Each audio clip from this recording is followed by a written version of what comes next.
సిద్ధు, తులసి, ఖుషి పాప కలిసి స్కూల్కి వెళ్తారు. అక్కడ మేడం తులసిని ఏంటి ఖుషి పాప ఫీజు కట్టడానికి వచ్చారా అని అడుగుతూ ఉండగా తులసి బ్రతిమిలాడుతూ నాకొక్క 2 నెలల టైం ఇవ్వండి మేడం, ఫీజు మొత్తం కట్టేస్తాను అని తులసి బ్రతిమిలాడుతుండగా కుదరదు అని ఆ టీచర్ తెగేసి చెప్పగానే పక్కనున్న సిద్ధు ప్లీజ్ మేడం ఈ ఒక్కసారికి ఛాన్స్ ఇవ్వండి అని అడుగుతూ ఉంటాడు. అప్పుడు ఆ మేడం సిద్ధుని చూస్తూ పైనుండి కింది దాకా గమనిస్తూ నువ్వెవరు అని అడగగానే సిద్ధు తులసి వైపు చూస్తాడు.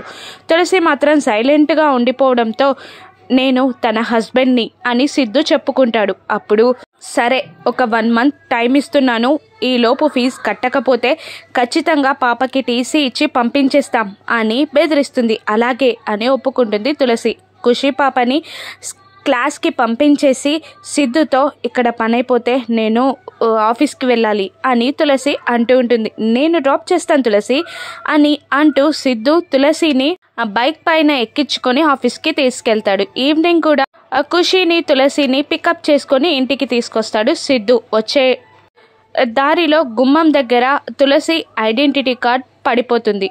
ఇక అప్పుడే అటువైపుగా వస్తున్న బామ్మ ఆ ఐడెంటిటీ కార్డ్ చూస్తుంది. తులసి జాబ్ చేస్తుందని ఇప్పుడు ఇంట్లో తెలిసిపోతుందా?